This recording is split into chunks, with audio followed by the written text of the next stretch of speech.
खुलुमबाय रायजोफोर दिनै फुंबिलिनि खौराङाव फिन खेबसेबाव बयखौ बरायनानै लाग्रोबाय। दासिमनि खौरांफोरा जाबाय।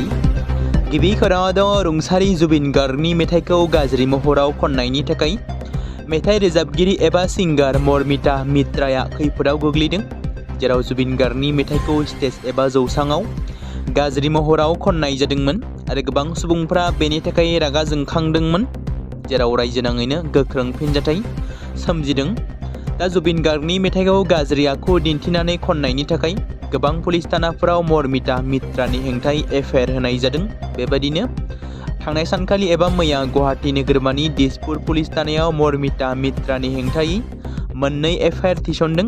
जुबिन पेन जौसांनि जानानै अजय फुकन, बैकुन्ठ प्रिन्स पाठक आरो खौरांगिरि हेमन्त शर्मा बिथांमोना मैया दिसपुर पुलिस थानायाव नुजाथिनानै मर्मिता मित्रानि हेंथायै एफआइआरखौ थिसनो। एफआइआर होनायनि उनाव देंखोगिरि अजय फुकन बिथाङा बुङो दि जों निमाहा होयो आरो गोरोन्थिखौ खालामफिननो थाखाय गनायथि होयो। जुदि बियो मेथाइखौ गाज्रि खालामदों, बियो मायाबिनि मेथाइखौ खालामदोंमोन, आरोबाव गुबुंले खालामदों। बियो देंखोखौबो सोलायदों आरो गाज्रि महर होनो नाजादों। रावबो देंखोगिरिहा बिदि मोन्थाय गैया। बियो माबोरै बिदि देंखोखौ सोलायनो आरो जुबिननि मेथाइखौ रोजाबनो हाखो? बेनि थाखाय गोख्रों रावजों सोंखारिदों। बे समाव मोनसे गोजोनथाव खौरां। क'क्राझार जिल्लानि सिङाव थानाय बड'लेण्ड एकाडेमि सिनियर सेकेन्डारि स्कुला लानानै फैदों बिटिसि हालामनि थाखाय मोनसे गोजोनथाव खौरां। 2026 आरो 2027 सोलोंथाइ बोसोरनि थाखाय क'क्राझार तिनिआलिनि हल्टुगाव आउटपस्टआव थानाय बड'लेण्ड एकाडेमि सिनियर सेकेन्डारि स्कुला फार्स्ट इयारनि थाखाय प्रि एडमिशन एबा जेबो बेसेन होनाङालासे मुं थिसननाय आरो फर्म गथायनाया दासान्दि सोलिगासिनो दङ आरो बेनि गेजेराव देग्लायनि मेट्रिक आनजादाव 100आव 75 जौखोन्दोनि गोजौआव जौखोन्दो लानानै उथ्रिसार जानो हानाय साबा फरायसा एबा बिजाथिफोरनि थाखाय आबुङै जेबो बेसेन होनाङालासे मुं थिसननो आरो फरायनो थाखाय खाबु होनाय जादों आरो बेनि अनगायैबो बोसोरै फरायसा आरो फरायसुलिफोरखौ लानानै EBS ट्रिप एबा सोलोंथायारि दावबायनायखौ लानाय जायो।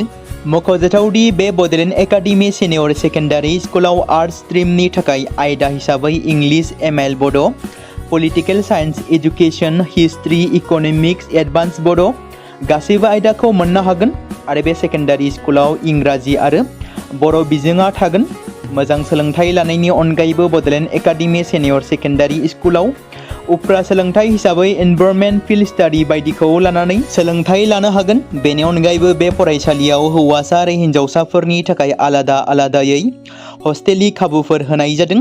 बेनि थाखाय नोंथांमोना आबुङै मिथिबावनो थाखाय एबा थोंजोङै फोनांजाब खालामहर 9101488399 जानबुं नम्बराव।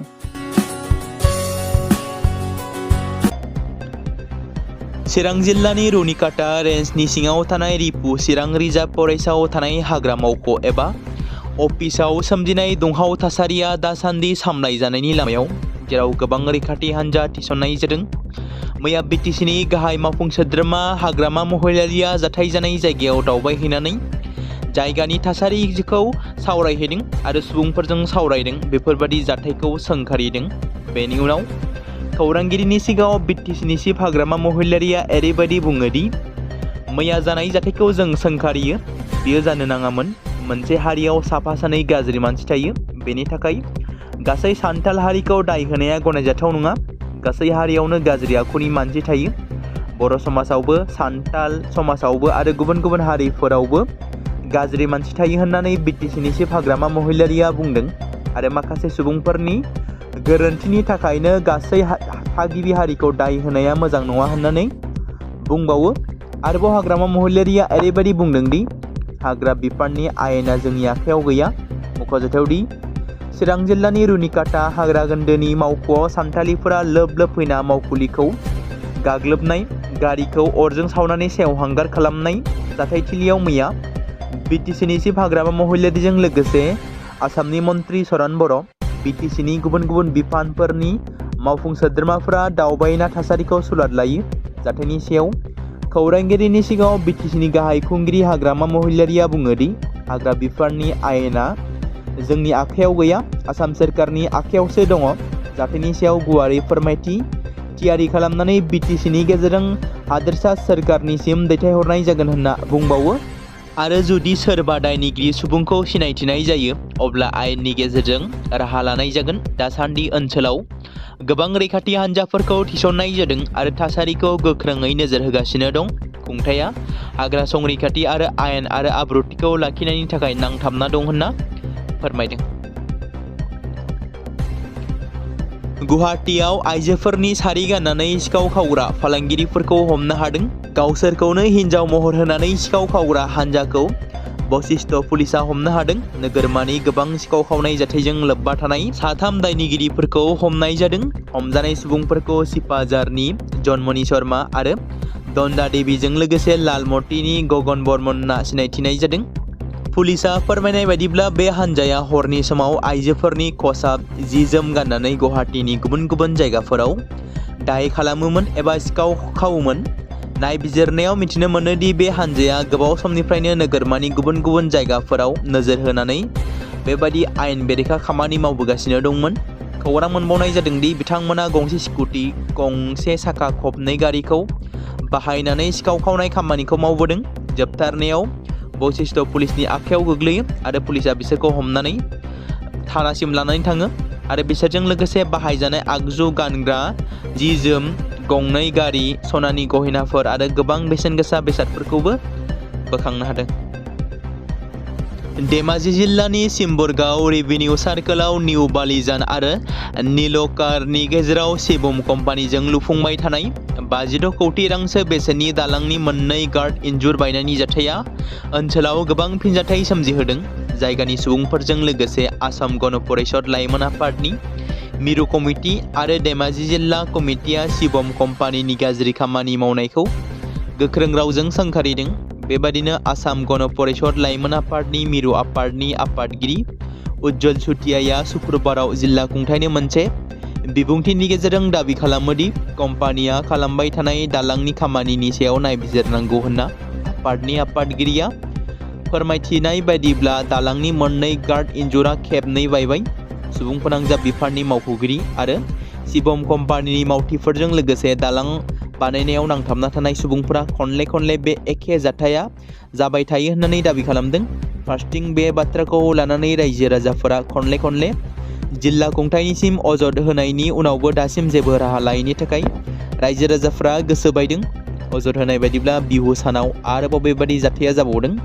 दालांनि आरोबाव मोननै गार्ड इनजुरखौ सिफायनायनि जाहोनाव एबा बायनायनि जाहोनाव गोबां गोहोम गोग्लैदों। बे दालांनि सायाव शिवम कम्पानिया मावफुबाय थानाय खामानिखौ लानानै ओनसोलनि सुबुंफोरा सन्देह फोरमायदों आरो बे दालां लुफुंनायनि सायाव थाबैनो खुंथायनि नायबिजिरनायखौ खालामनांगौ होनना दाबि। चिरां जिल्लानि रुनिकाटा हाग्रा मावखुलि गाग्लोबनाय जाथायजों 10निबो बांसिन दायनिगिरिफोरखौ खाबाय। मिथिनो मोननाय बायदिब्ला 15 दायनिगिरिखौ खाबाय। क'क्राझार आरो चिरां जिल्लायाव इन्टारनेट बन्द जानायनि जाउनाव गोबां सुबुंफ्रा मोगा-मोगि जानांदों। मख'जाथावदि BTCनि दुंहाव थासारिनि थाखाय बेबादि इन्टारनेट सिबिथाय बन्द फोसावनाया 6 दाननि गेजेरावनो BTCआव खेबनै इन्टारनेटनि सिबिथायखौ बन्द खालामनो गोनां जाबाय। थारैनो BTCआव मानो गले बेबादि जाबाय थाखो? मख'जाथावदि आयेन बेरेखा हाग्रा सिफायनायनि दायाव एबा हा दखल खालामग्रा 25सो सुबुंफोरखौ हाग्रा बिफाना हमना लाबोदोंमोन। बेनि हेंथायै चिरांनि रुनिकाटा फरेस्ट रेन्ज मावख'आव दुंहाव थासारि सोमजिहोदोंमोन माखासे सान्थालि हारिनि सुबुंफोरा, जेराव चिरां जिल्ला रुनिकाटा फरेस्ट रेन्जनि सिङाव थानाय सिखोना जोहोलाव माहारियारि हाग्रामायाव माखासे सान्थालि सुबुंफोरा आयेन बेरेखायै हाग्रा सिफायनानै न' लुनो नाजानायखौ नुना हाग्रा बिफाननि मावथिफोरा 0 एप्रिल खालाराव गासै 25सो सान्थालि सुबुंफोरखौ हमनानै लाबोदोंमोन आरो बेखौ बिथा खालामनानै सान्थालिनि माखासे आफादफोरनि दैदेनगिरिफोरनि दैदेननायाव सान्थालि रायजो राजाफोरखौ लानानै रुनिकाटा फरेस्ट रेन्जखौ गाग्लोबो। बेरफारसेथिं मैयानि रुनिकाटानि जानाय जाथायखौ लानानै गिबि खेबै खुगा बेखेवदों BTCनि चिफ हाग्रामा महिलारिया खौरांगिरिनि सिगाङाव ओरैबायदि बुङोदि बिथाङा बुंदों, BTCआव हाग्रा बिफाननि आयेना जोंनि आखायाव गैया। बेनिखायनो समबाराव मोनसे बिफानारि रिपर्ट लागोन आरो बे रिपर्टखौ आसाम सरकारनो गथायगोन आरो बे रिपर्टनि बिथायावनो सोरखारा आयेननि राहा लागोन। दायो साननो गोनां बाथ्राया बेसोदि BTC ओनसोलनि हाग्रा ओनसोलाव दखल खालामनानै थाग्रा सान्थालिफोरखौ एभिक्शन खालामगोन ना? BTC खुंथाय आरो आसाम सोरखारा मा बेबस्था लागोन बेखौ उननि समासो फोरमायसिगोन। 131थि एमेन्डमेन्ट बिलआ लकसभायाव पास जानो हायैनि सानसे उनावनो कंग्रेसनि दैदेनगिरि प्रियंका गान्धीआ दाबि खालामदों आरो बे समाव अजद खालामदों। बिथांजोआ बुंदों दि लकसभानि दानि गोहोखौ नोजोर होनानै सोरखारा आइजो रिजार्भेशन एक्ट 2023 खौ मावफुंनांगौ। मिरु सोरखारखौ आइजो रिजार्भेशननि मुङाव हादोरनि जथाय दाथायखौ सोलायनो थाखाय खैसार खालामदों होननानै अजद होनानै बुङो प्रियंका गान्धीआ।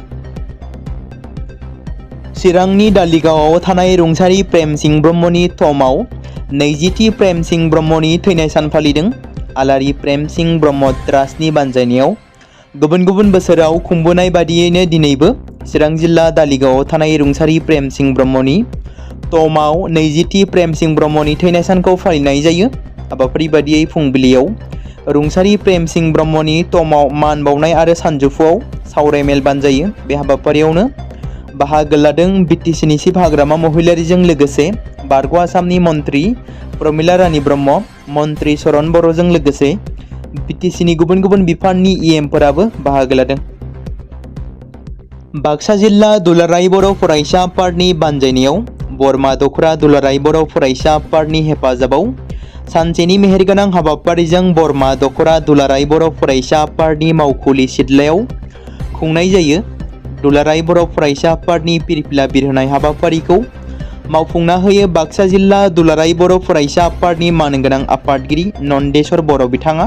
बाक्सा जिल्ला दुलाराय बर' फरायसा आफादनि रंजालि बैसागु फालिथाय आरो रंजालि बैसागु फालिथाय आफाद बरमानि फिरफिला बिरहोनाय हाबाफारिखौ मावफुंना होयो देवबार रामसियारि, गाहाय फोरोंगिरि बरमा हिनजावसा गोजौ फरायसालिनि साहित्य एकाडेमि बान्था मोनगिरि सुबेनजित रामसियारि, आफादगिरि खुंगा 15थि रंजालि बैसागु फालिथाय आफाद बरमा मुंख्लंफोरनिसिम बिबार बावनाय लोगोसे गोथैसि बावनाय हाबाफारिखौ मावफुंना होयो जगेन रामसियारि, रेडिअ महरगिरि उमेश चन्द्र बर', लेङाइ आफादगिरि खुंगा 15थि रंजालि बैसागु फालिथाय आफाद बरमा बिथांमोना।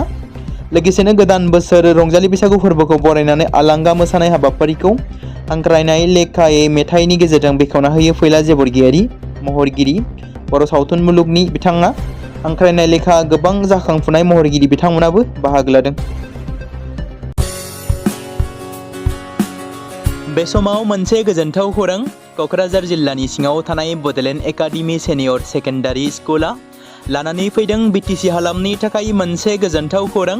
2026 आरो 2027 सोलोंथाइ बोसोरनि थाखाय क'क्राझार तिनिआलिनि हल्टुगाव आउटपस्टआव थानाय बड'लेण्ड एकाडेमि सेनियर सेकेन्डारि स्कुला फार्स्ट इयारनि थाखाय प्रि एडमिशन एबा जेबो बेसेन होनाङालासे मुं थिसननाय आरो फर्म गथायनाया दासान्दि सोलिगासिनो दङ आरो बेनि गेजेराव देग्लायनि मेट्रिक आनजादाव 100आव 75 जौखोन्दोनि गोजौआव जौखोन्दो लानानै उथ्रिसार जानो हानाय साबा फरायसा एबा बिजाथिफोरनि थाखाय आबुङै जेबो बेसेन होनाङालासे मुं थिसननो आरो फरायनो थाखाय खाबु होनाय जादों आरो बेनि अनगायैबो बोसोरै फरायसा आरो फरायसुलिफोरखौ लानानै EBS ट्रिप एबा सोलोंथायारि दावबायनायखौ लानाय जायो।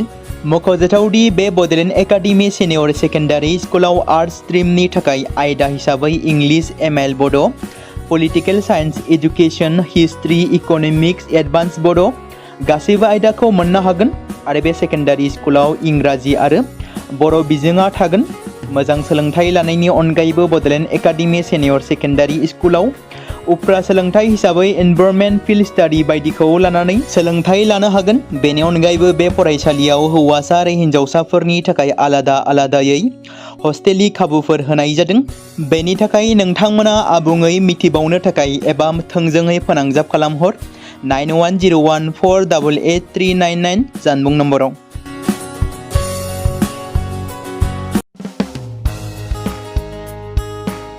बे समाव मोनसे गोनां फोसावथाय बर' सावथुन नायनानै मोजां मोनग्रा गासै बर' रायजो राजाफोरनि गेजेराव लानानै फैदों मोनसे बर'नि OTT प्लेटफर्म गोनां जाय प्लेटफर्मनि गेजेरजों नोंथांमोना बर'नि गोदान गोजाम सावथुनफोरखौ नुनो मोनगोन।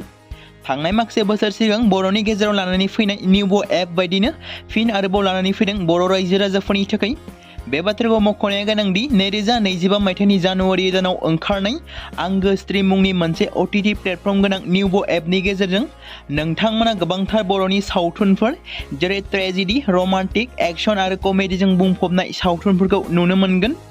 जेरै सनानि नखर, थांखि गैयै समाज, अनसुला आफा, हिर', बिमा बायदि बाजै, अर, थैसाम, वान्टेड, संदान आरो रं नाम्बार बायदि सावथुनफोरा मख'जाथाव।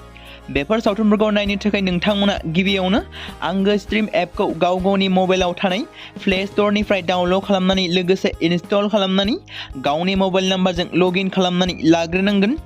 बेनि उनाव नोंथांमोना गोबांथार नुनो मोनै सावथुनफोरखौ गुगोल पे, फन पे आरो पेटिएमजों रं नाम्बार सावथुनखौ नायनो थाखाय 60 रां आरो संदान सावथुनखौ नायनो थाखाय 80 रां, वान्टेड सावथुनखौ नायनो थाखाय 60 रां, थैसाम सावथुनखौ नायनो थाखाय 60 रां बेबायदिनो गोबांथार नुनो मोनै सावथुनफोरखौ नायनो थाखाय सुबिदा खालामनानै होदों आंगो स्ट्रीम प्लेटफर्मा। फिन नोंथांमोननि गेजेराव फोरमायबावनो लादों बर' सावथुन नायनानै मोजां मोनग्रा गासै बर' रायजो राजाफोरनि गेजेराव लानानै फैदों मोनसे बर'नि OTT प्लेटफर्म गोनां जाय प्लेटफर्मनि गेजेरजों नोंथांमोना बर'नि नुनो मोनै सावथुनफोर जेराव गोदान गोजाम सावथुनफोरखौ नुनो मोनगोन।